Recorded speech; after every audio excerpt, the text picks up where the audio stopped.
I never meant to stay that late. The house was quieter than any place I'd been in weeks, the kind of quiet that felt heavy, as if every corner was holding its breath. I told myself I was only there to drop off a book I'd borrowed, nothing more. But when she opened the door, barefoot, with her hair tied back loosely and her sweater slipping from one shoulder, I forgot my excuse almost instantly. Mrs. Hale, Evelyn, though I could never bring myself to call her that, wasn't like anyone else I knew. My friends' moms were always in a rush, distracted, voices clipped. She, on the other hand, carried herself like someone who had lived through storms and was still figuring out what the calm meant. At 46, widowed for 3 years, she had an air of both distance and closeness, as if she could vanish into her thoughts or anchor you in place with a single look. That night, she let me in without asking questions, the way she always did, as though she expected me. The living room was dim except for the glow of a lamp near the couch. A half-finished glass of red wine sat on the coffee table, the stem tilted just enough to show it hadn't been lifted in a while. She tucked her legs beneath her, making space for me to sit. I noticed her sweater sleeve slipping as she reached for her glass again, exposing the delicate line of her wrist. "You shouldn't come here so late," she said softly, not quite looking at me. I tried to laugh, but it sounded too loud in the quiet. "I didn't mean to. Just lost track of time." She gave me the faintest smile, the kind that doesn't reach the eyes but lingers at the corners of the mouth. Silence stretched between us. I should have filled it with something, small talk, a joke, anything, but I couldn't. Her presence pressed against me more than words could. She asked about school, about plans I didn't really have. I answered in pieces, aware of how often her gaze lingered, then pulled away as if remembering it shouldn't stay. Her questions weren't idle. They dug deeper than anyone else's, and each one left me unsure if she wanted to know me, or distract herself. At one point, I leaned forward to place the book on the table, and my hand brushed hers accidentally. Too long to be ignored, too brief to be intentional. She didn't move at first, and I thought maybe I'd imagined the tiny hitch in her breath. When she finally shifted, it was only to curl her fingers into her palm, as if holding something back. I should have left then. The clock ticked louder, reminding me how late it was, but neither of us moved. She leaned against the couch, tilting her head slightly, her eyes finding mine in a way that was both questioning and warning. I'd never been looked at like that, like she was seeing not the boy who used to crash in her basement after video games with her son, but someone else entirely. Her voice was quiet when she finally spoke. "Do you ever feel like life gives you moments you're not supposed to touch?" The question hung there, trembling between us. I swallowed hard, my throat dry, not knowing how to answer, only knowing that whatever she meant, it was bigger than the words themselves. Before I could say anything, the sudden sound of the front door rattling broke the stillness. The door didn't open. Just a gust of wind, shifting it in its frame. But that sound had already splintered the fragile silence between us. Evelyn exhaled, almost a laugh, almost relief, and reached to steady the glass on the table. My pulse took longer to settle. She stood then, smoothing her sweater, like someone remembering she was supposed to keep a certain distance. "You should go," she said gently, not stern, just careful. I didn't argue. But my feet refused to move right away. Maybe she noticed. Maybe she was pretending not to. Her husband had been gone 3 years. Everyone in town had whispered about it, about how sudden it was, about how unfair. A heart attack in his sleep. She never spoke about him, not even to her son, at least not in front of me. Yet there were photos still up in the hallway, him smiling by a lake, his arm wrapped around her shoulders, her head leaning against him. I'd caught myself staring at those photos once too long, noticing how young she looked then, how unburdened. My own history wasn't much to speak of. A couple of short-lived girlfriends, mostly distractions. None of it ever felt real. Maybe that's why sitting in her living room felt more dangerous than any kiss I'd stumbled through at parties. It mattered. I'm not supposed to be here, am I? The words slipped out before I could catch them. Her hand froze halfway through adjusting the curtain. She didn't turn. No, she said quietly, then after a pause, but you are. That contradiction sat between us heavier than anything else. The risk was obvious. She was my best friend's mom. He was away that weekend, working late shifts, trusting me to hang around the house like always. If he knew, if anyone knew, there'd be no way to explain it. 20 years between us wasn't just a number. It was a line neither of us should step over. She finally looked back at me, eyes softer than I expected. You remind me, she began, then stopped. Her lips pressed together, as though she'd said too much. Of him? I asked before I could stop myself. Her silence answered. Not of her husband, though. Of someone else, maybe. Someone I didn't know. She walked back toward the couch and sat again, her posture composed, but her fingers restless against the fabric of her sleeve. I sat beside her, slower this time, more deliberate. We didn't speak for a while. The house was too quiet, the clock ticking too loud. Finally, she said, do you remember the summer you broke your wrist? You stayed here for weeks while your parents were traveling. You were so stubborn you wouldn't let me help you tie your shoelaces. I remembered. I remembered her kneeling on the porch, trying not to laugh at my fumbling hands. I remembered the warmth in her voice then, the same warmth slipping back now. I thought you were invincible, she added, smiling faintly. I'm not, I whispered. The words hung between us, closer than they should have been. She reached out, maybe without thinking, and her hand rested briefly over mine on the cushion. Just long enough for my skin to burn with it. She pulled back, but the connection stayed, unspoken. The touch should have ended everything. A brief slip, nothing more. We could have laughed it off, changed the subject, gone back to pretending. Instead, silence stretched, thick and charged. Her hand lingered in my mind long after she'd pulled it back. I wanted to reach for it again, to prove it hadn't been an accident. But before I could, the sound of a car door slamming outside snapped us both upright. She moved first, swift, almost panicked, straightening the throw pillows, adjusting her sweater. It's probably just delivery, she said, though her voice betrayed her. I stood too quickly, nearly knocking over the glass of wine. My chest was tight. If her son walked through that door, if anyone saw us sitting this close at this hour, there would be no explaining it. The knock came, sudden and sharp. Evelyn froze. Stay, she whispered, though I couldn't tell if it was a command or a plea. She slipped to the door and cracked it open. It wasn't her son. Just a neighbor, asking about a package. Relief washed over me, but the look on her face was harder to read. Fear? Guilt? Both. When she closed the door again, she leaned against it, eyes shut. This can't happen, she said. I should have agreed. Instead, I asked, then why does it feel like it already has? Her gaze darted to mine, sharp, wounded. Don't. The warning should have stopped me.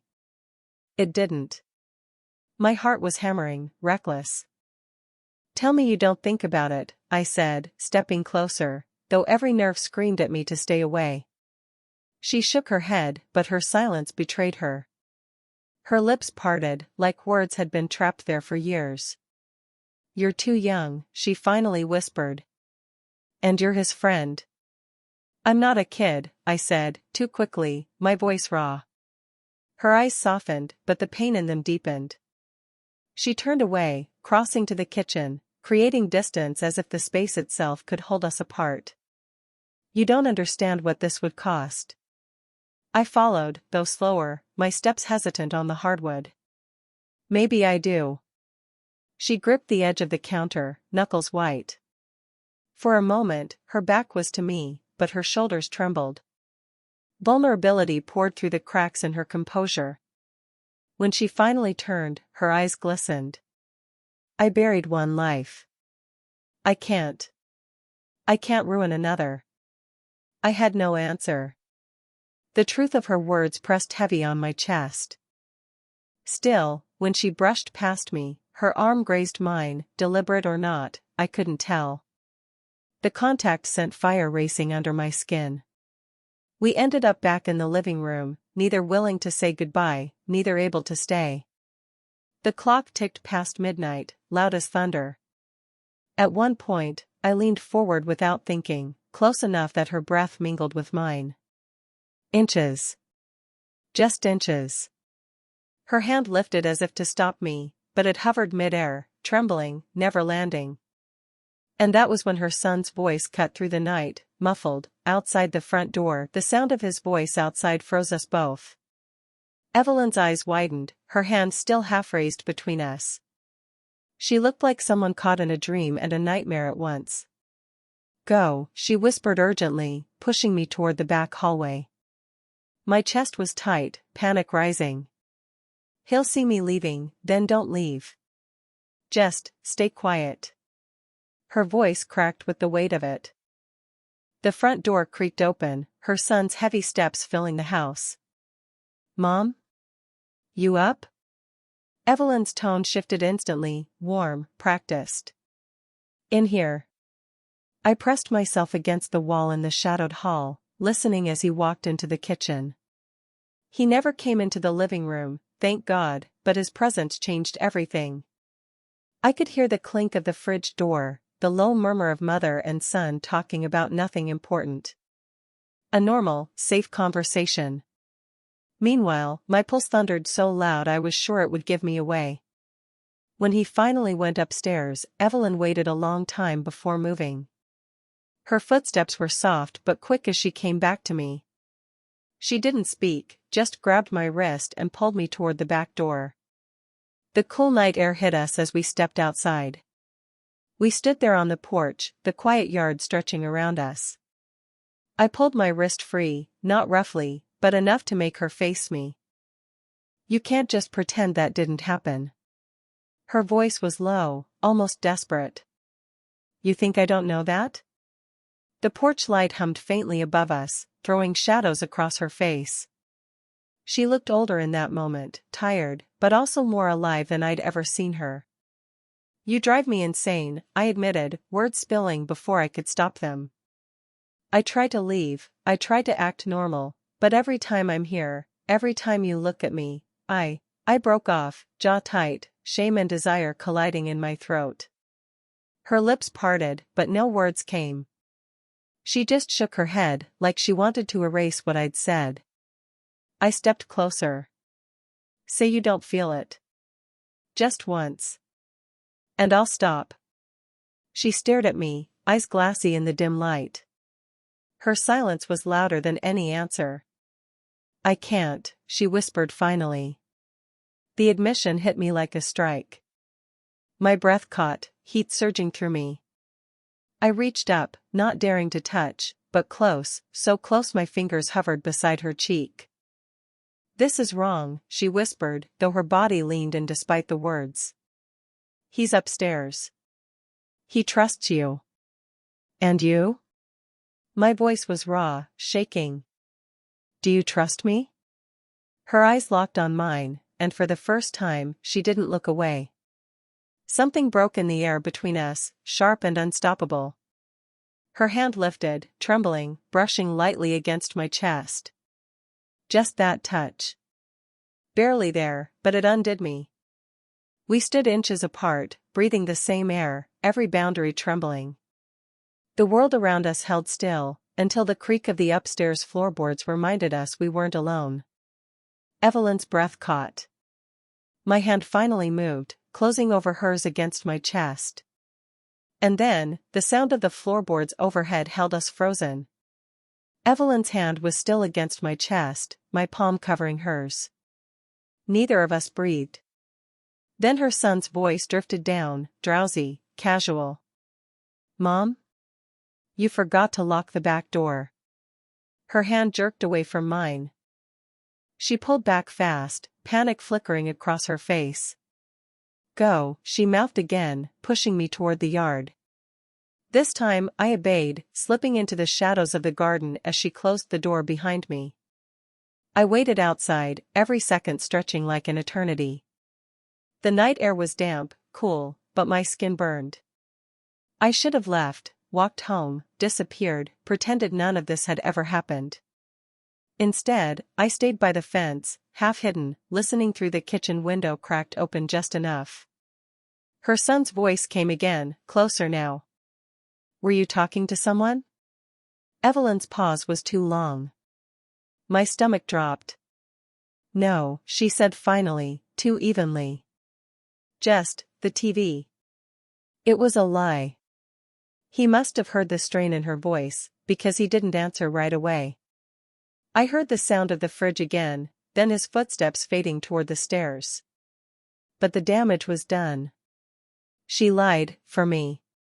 When she finally stepped outside again, I saw it in her face, fear, yes, but something else too. The weight of what she'd just risked.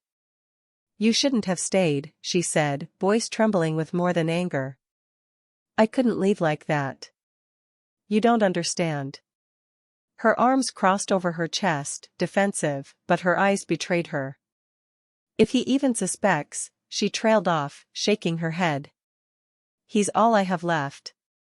The words hit me harder than I expected. Not just because of her son, my friend, but because I heard what she wasn't saying. Losing her husband had left her clinging to whatever family she had left, holding it together by sheer will. And here I was, undoing all of it with a touch, a glance, a silence too long. "I don't want to hurt you," I said quietly. Her laugh was short, bitter. "You already are."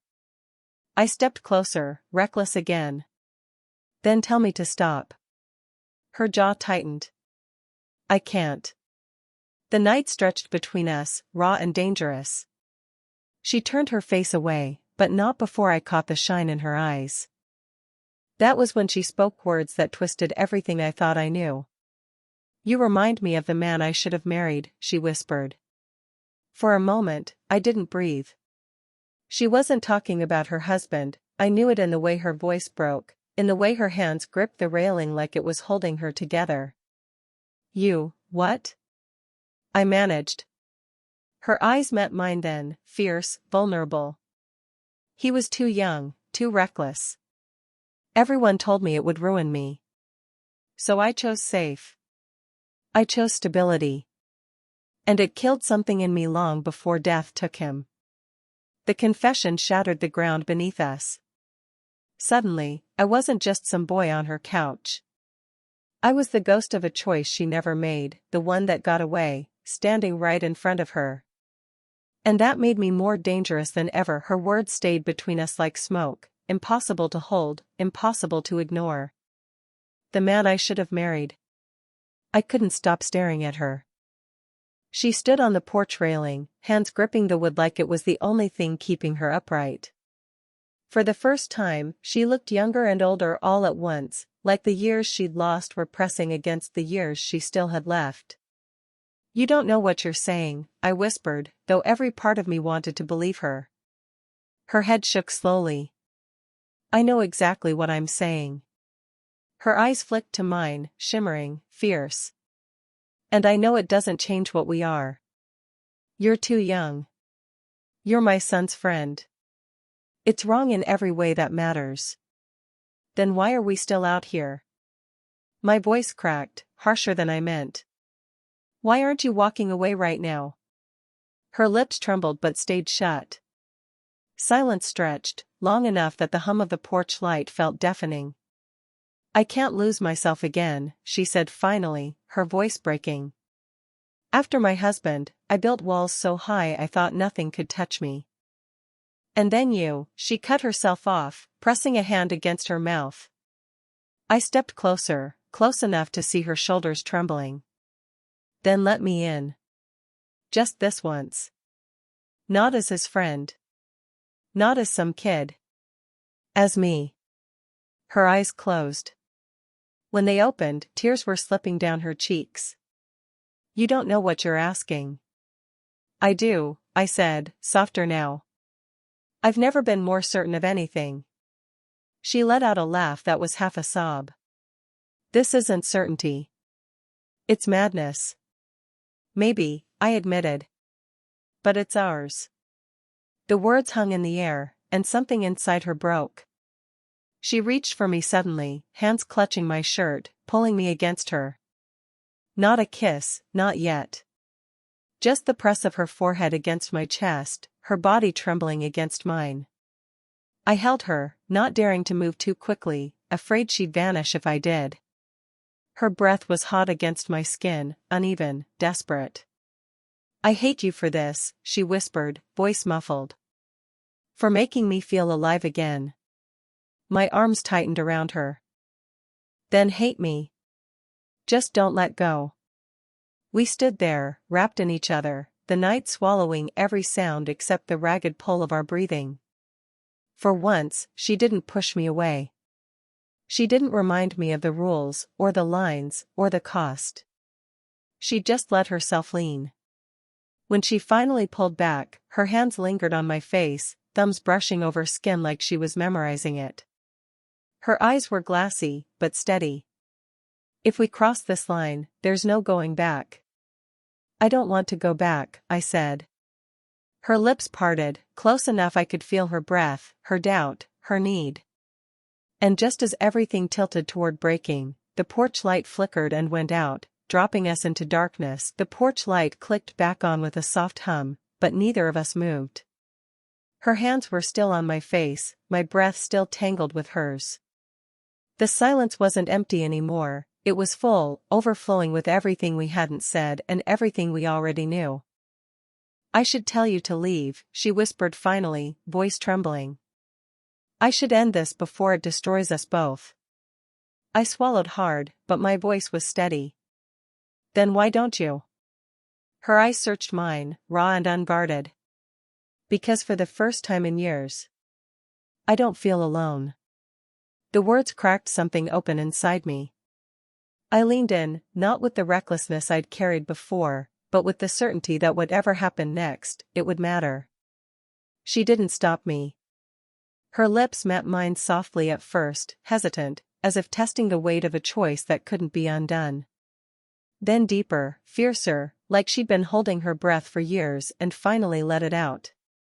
When we broke apart, her forehead rested against mine, both of us unsteady. The world hadn't collapsed. No alarms went off. Just the faint chirp of crickets in the garden, the quiet of a house holding its secrets. "I don't know what this means," she said, tears slipping down her cheeks, though she was smiling through them. "I don't know what happens tomorrow." "Neither do I," I admitted. "But tonight, I just want this." Her hand found mine, fingers lacing together tightly, like she was afraid of losing her grip if she let go. "Then tonight is ours," she whispered. We stood there for a long time, holding on to each other, caught between fear and relief, love and guilt. The risks hadn't vanished, her son was upstairs, the past still lingered, and the future loomed uncertain. But none of that mattered in that moment. What mattered was that she let herself be seen again, and I was the one she allowed to see her. When I finally walked home in the early hours, the streets were empty, the air damp with dew. I replayed every second of that night in my mind, the touch, the confession, the kiss. It didn't feel like some fantasy. It felt real, messy, human, and impossible to forget. I knew the world would never understand. I knew tomorrow might tear us apart. But I also knew something else: we had already crossed the line, and neither of us wanted to go back. Sometimes love doesn't come the way you expect, or when it's convenient. Sometimes it comes with weight, with risk, with a cost. And yet, it comes anyway, like a truth that refuses to stay buried. As I closed my door behind me, I realized nothing in my life would ever be the same. And for the first time, I didn't want it to be. Sparkles, did you enjoy the story? What kind of stories would you like to hear next?